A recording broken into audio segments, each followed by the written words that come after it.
Tight क्या tight जगह निकल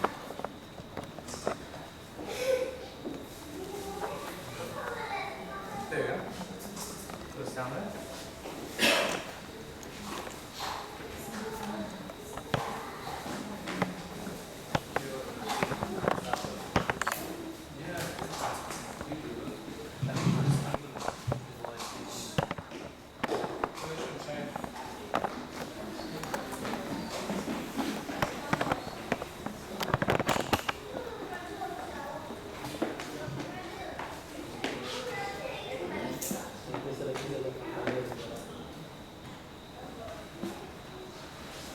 Real checks, they're just a jack. See, Epson's the way you want to make. Yeah, I'm just give it. We can walk to the yeah.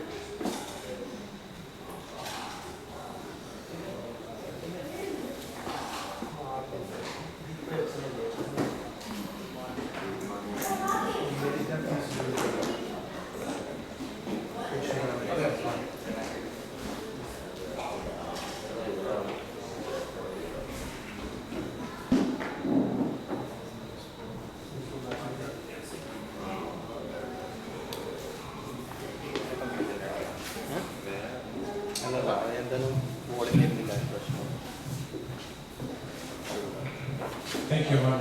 My apologies. The technical difficulties were beyond us, so no sound, so no video. But again, following on from what I was saying a bit earlier, so not many of you've heard of Crescent Wealth. How many actually know which superannuation fund they invest with? Show of hands. Okay, there's 1, 2, 3, 4, 5, 6. Anyone else? Anyone in the room not know what superannuation is? Don't be shy. The number one search term on Google with respect to investments in Australia is what is superannuation?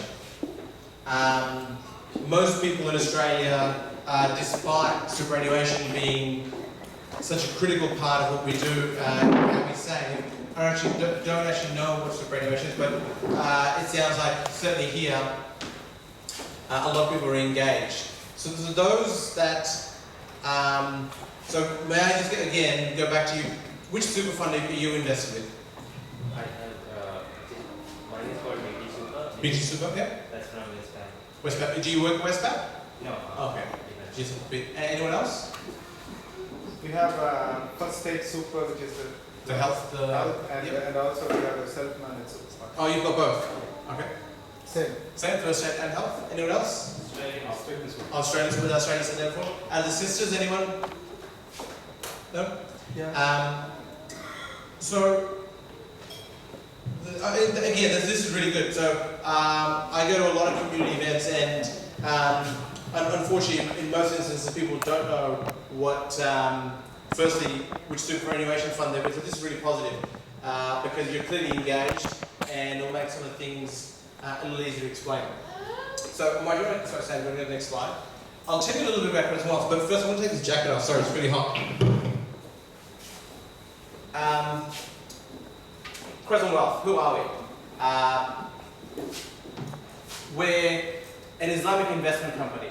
And what that means in Australia is that we're licensed to provide investment funds, and superannuation to all retail investors across Australia.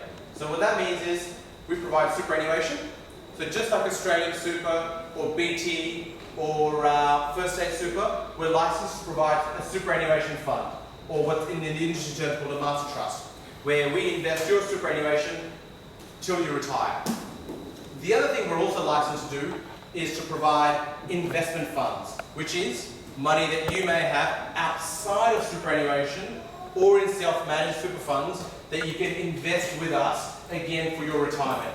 So the distinction is superannuation and non-superannuation. And so we have investment funds for both style of investments. And as we've seen, what we only do is invest in accordance with Islamic investment principles. We don't do anything else. The firm was founded by people from Sydney Muslims from the community who have been in investments and finance for a long, long time. And they saw a gap in the market. They saw a gap in the market, not from a commercial perspective, but a gap in the market because they themselves were saying, well, I've got superannuation, I've got investments, where do I invest it? The only option they had was AMP or CBA or NAB, and they said, well, that's not right. We as Muslims should have our own option. We should have an option that accords with our beliefs and principally Islamic investment principles. So, allow me the opportunity to give you a bit of background about that tonight. And we're obviously, head office is in Sydney, we office in Melbourne, we have an office in Brisbane, and middle of last year we opened an office in Kuala Lumpur as well. I'm back in Kuala Lumpur in about 2 weeks, and quite excited because we're launching our Australian property fund into the Malaysian market with some partners over there. So we're getting a lot of interest in Malaysia, that's quite exciting for an Australian Islamic firm, investment or finance firm, to be actually going and establishing itself in Kuala Lumpur, which would usually think to be the other way around because Malaysia's essentially the capital of Islamic finance. And again, please, I'm going to go on for a bit, but please stop me if you have any questions about, along the way at any time, about the firm, the funds, or anything like that. Thanks, Sam. Talal Yassin, some of you have heard of him. He was on TV last night on the ABC. He's on TV every few weeks on Sky Business or ABC. He's the founder and the managing director of the firm. He's formerly on the board of Australia Post, Sydney Ports, Macquarie University. He's a professor at the Australian National University, or ANU. So he's got a long background as a lawyer and investor in Australia. Amar is in the room, or was in the room. You've met him before. Karen's our head of compliance. Myself, I lead strategy and development. What that means is my role at the firm is to design, develop, and manage the firm's funds, our investments. Very much focused on the investment side. And Mus is our head of operations. Thanks, Sam. We're pretty excited because alhamdulillah, we're at a stage now where we have 4,600 clients, and really this is in the last two and a half years, effectively. And we manage on behalf of our community 140 million Australian dollars. And typically we have 30 to 40 new clients join our firm each week, and typically anywhere between $1 to $1.5 million added to that pile every week. And so that's pretty exciting for us because it's a massive vote of confidence and support from our community in a firm that is born out of its own community and now expanded to other states. And what's exciting for us is we've actually now got a client from every single state and territory. The only territory we don't have is Norfolk Island. Outside of that, we have clients in Darwin, ACT, Tasmania, Perth, Broome. So that's a really good, vote of confidence for us, and that makes us feel really good because we work hard, and if we get support from the community, that's pretty good. Any questions so far? All pretty clear? Exciting? Boring? No, okay, we're still engaged. Again, a little bit more about us. Lots of awards along the way, but we can give you this information later. Thanks, Sam. So, I'm just going to touch a little bit more about us, and then I'm going to go into, because I know a lot of the focus around in terms of questions that were filtered through to Sam were about Islamic investing. How does it work? What is it? What are the actual fundamentals of it? So, if you just allow me to touch on this a little bit more. So, our products, property. So we have a property investment fund where we buy properties but invest in listed property as well. Cash. So we have partnerships with Islamic banks from around the world where we invest cash. Shares, Australian shares, international shares, and finally superannuation. But I'll come back to this slide when we've covered a bit more around investing. So this becomes really important, and I'll explain what this means. So when we started doing the research around, well, why isn't there an Islamic investment option, we started doing some research around, well, where does superannuation invest? So APRA which is the Australian Prudential Regulation Authority, releases data every quarter on where our super funds invest. As you can see, on average, 9% of our investments sit in cash deposits or term deposits. So at the moment, there's $2 trillion in superannuation. Approximately 90% of that is sitting in bank deposits. Another 9% is sitting in Australian fixed interest. What that is money lent to banks, money lent to BHP, so it's essentially bonds or other financial instruments where your super funds are lending money to Australian corporates or other corporates from overseas borrowing in Australia. International fixed interest is your super funds again lending money to corporations overseas. So as you can see, essentially the first 23% is just fixed interest, just interest. Riba is the first 23 on average. And these numbers don't really change that much, but they're released every quarter by APRA. And then you've got Australian shares. So on average about 28%, which we know for a fact is about half non-Sharia compliant. I'll go into examples of what, when, and how. And there's some property into the international shares. Sam, can you know the Woolworths example? I think that's a good one to jump over to. And so Woolworths is a good example, and certainly I was shocked when I first started doing my research because people don't expect it. I think now there's a bit more visibility around this, but historically there wasn't. So Woolworths makes about $60 billion a year in revenue. Of that $60 billion, for us as an Islamic investor, we need to understand, well, where does that money come from? Where have they generated that money? And that's really important for us. So if you look at Woolworths, they're the #1 seller of alcohol in Australia. They're the #1 seller of tobacco in Australia. And this is what's amazing. They're only second to Crown Casino as a gambling, in terms of gambling sales. That the only company in Australia that has more gambling sales is an actual licensed casino, which is quite amazing when you think that most people know Woolworths as the local grocery shop. And that is a top 20 company in Australia. So by default, almost everyone's superannuation is invested to some extent in a company like Woolworths. Now, when you have self-managed super funds, that's obviously different because you can control your own investment and you can control where you invest, which I'm sure you're aware of.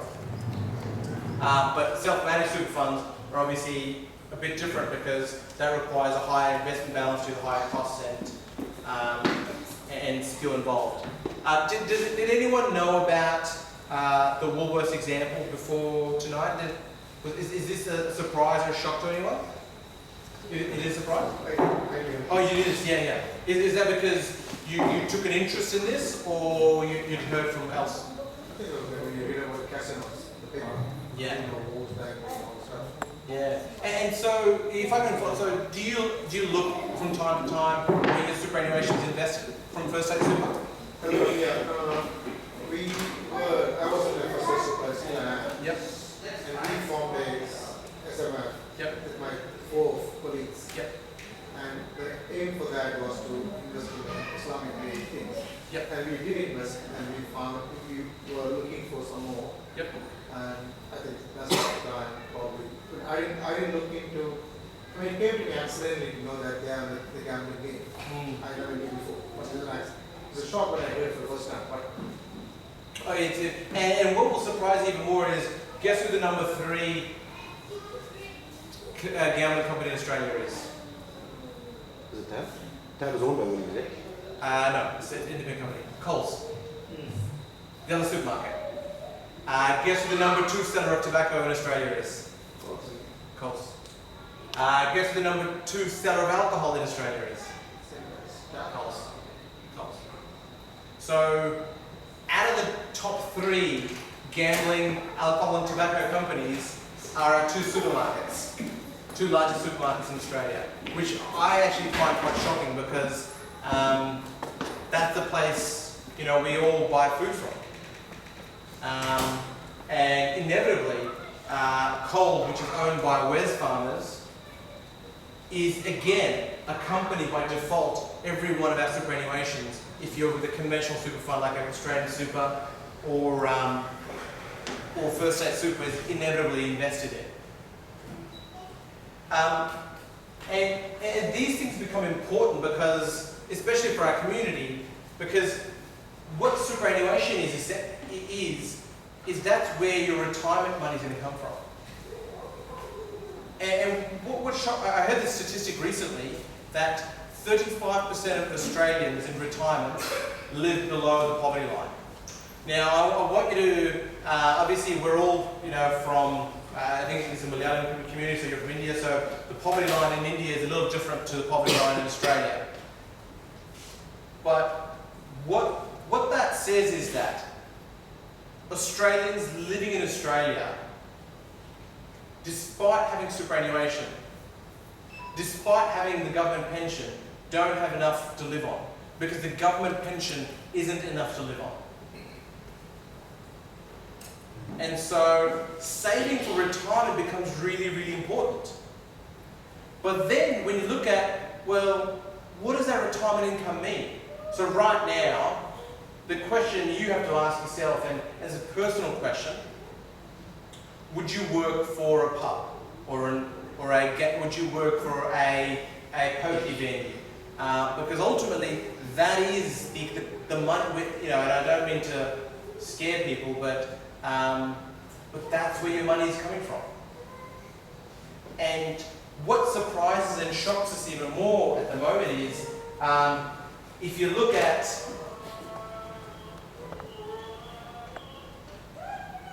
if you look at the deaths at the moment, so 70% of non-military deaths in the last 12 months were of Muslims in the world. 70% of the people that died from non-official military deaths were Muslims in the world, in the entire world. 70% of Muslims. Hundreds and thousands of Muslims dying. And the company that produces the grenade, the company that produces the gun, the warplane that flies over, the company that builds that warplane, they're all listed on stock exchanges in the US, Japan, Germany, France, the UK. Inevitably, our superannuation funds, our investment funds, invest in those companies because they're good stocks. Who wouldn't want to invest in a company that makes guns right now or bullets right now? They're making record profits. It's the best time in the world to ever invest in a company that's making bullets or guns. They're making record profits. But for a lot of ethically minded people, and not just Muslims, a lot of Australians, good Australian ethically minded people don't want their superannuation to be invested in that way. We've got a member he used to be with Hester, he's a doctor as well. And he moved over to us as Muslim, but one of the things that he really got frustrated about was that he was a doctor and Hester was a big investor in tobacco. And he couldn't understand how a health super fund could invest in companies that he was treating cancer from. It just did not make sense to him. And so he got really angry and of course left and joined Crescent Wealth. Now since then, I should actually say, Hester, I'm pretty sure has actually dropped because of all the public outcry, has dropped tobacco investments, but it's still a big investment, alcohol and everything else. So these are things that become really important in trying to understand where your investments lie. So if I go back on slide, Sam. So when I say, to give you some you have a question? Is it okay to ask now? Of course, absolutely. I mean, a lot of major super companies, they have various options. Default option, or you can choose which sector of money to go. Yep. So we'll be able to manipulate that and to see more of a Sharia compliant investment, we can choose. Within within the bigger super funds. So what the question was asked was that a lot of other super funds, say for example Australian, so let's use Australian Super as an example. Australian Super has a sustainable investment option. That's one of their investment options. Now is that a more Sharia compliant option, so that you're not completely in the, in the kind of the balance of the ordinary option? Did I understand that question right? Yeah, I thought that maybe in first stage super, Yep. there were options where you can say mutual funds Mm-hmm. and things like that. Is there an option like we can choose which sector our fund should go? With Crescent Wealth or First State Super? With first stage super. Oh yes. So First State Super, yes, you can choose those, but I would be very surprised if they had a investment option. Actually, I'm not surprised. I know in absolute fact that there is no other super fund that has a Sharia compliant option at this stage. Now, we've spoken to a number of super funds who've expressed an interest in working with us in offering our investment option through their super funds. That's definitely a conversation we've had, but at this stage, there isn't any. Because inevitably, super funds invest in interest-bearing investments. Inevitably, superannuation funds invest in areas that we think are non-ethical, but they think are ethical. And also what's relevant here is, I'll give you an example. I spoke to a financial planner. He used to have a lot of Muslims as clients. So they didn't want to invest with AMP or BT or Australian Super. So he would put all of them into Christian Super. So this is the best I've got. This is the most ethical super fund I can have that accords with your values. So I was like, oh, okay, that's interesting. So I called up the CEO of Christian Super and I said, look, my name's Omar and I work at Crescent Wealth, we're an Islamic super fund. Can we have a chat? I'd love to know how you invest and what you do. And a really nice guy, wonderful guy, and doing some really good work for their community. And I got chatting to him and I said, well, tell me what you invest in, and I'll tell you what we invest in, and we can share notes and maybe we can work together if we're both ethically minded investment funds. And we spoke about Woolworths, we spoke about Coles first. We spoke about Coles, and I said, oh, so do you invest in, sorry, we spoke about Woolworths first, not Coles, we spoke about Woolworths first. I said, do you invest in Woolworths? He said, no, we don't invest in Woolworths. I said, neither do we. That's great. I said, why don't you invest in Woolworths? He said, oh, they invest in gambling and tobacco, and no, it's not really good stuff. And I said, okay, fine, that's great. We don't invest that either. And then I said to him, all right, do you invest in Coles? He said, yeah, no, Coles is okay. I said, well, Coles is just like Woolworths. What's the difference? And he said, well, I've spoken to the guys at Coles. They only have pokies because it's the only way you can sell alcohol in Queensland. In Queensland, to own a pub, you have to have pokies. So they don't really want to have pokies. They're just forced into it because they want to sell alcohol. And I said, so don't you find that as an issue? And he said,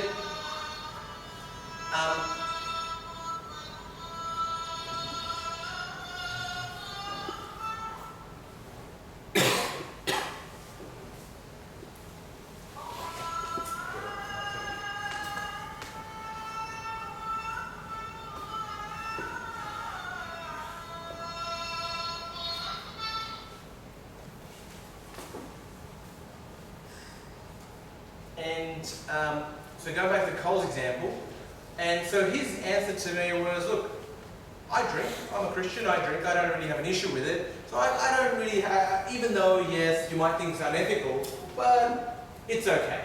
It's the modern version of the society that we live in. So even though it's a sustainable or ethical, then you've got to look at what the interpretation of, what do they mean by sustainable and ethical? What does that mean for them?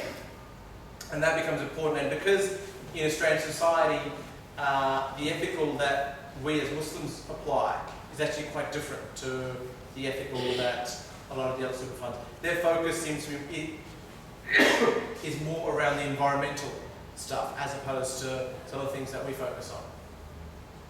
Did that answer your question? Anyone else with questions before I continue? So can you give us a description on what type of investments you make? Yeah, absolutely. So I'll give you, so within our superannuation fund, we invest in Australian shares, international shares, property, and it's also cash. So I'll touch on property, for example. So property, we have a commercial office tower in Melbourne. We're currently looking at a private hospital here in Sydney to invest in. We have shares on the Australian Stock Exchange. We're shares that comply with Islamic investment principles. So we do a lot of research to try and understand how does a company actually make its money. So for example, we've invested in technology companies, software companies. We've invested in a company that grows almond and fruits. We've invested in mining companies. Outside of Australia, we've invested in telephone companies, so in mobile phone companies. We've invested in software companies from the US. We've invested in healthcare companies from the UK. So there's a real mix in terms of what we invest in. But importantly, what we do is we have a 4-step research process, which ensures that every investment that we make is in accordance with Islamic investment principles. And the first one is the set of rules that we comply with, or the set of rules that govern us. So this has 3 steps. So that's AOFI. So, and this is an issue we have with our community quite often is everyone has a different interpretation sometimes. So rather than having different interpretations, there's a body that's based in Bahrain that has the world's leading scholars sitting on the board, and they determine what Sharia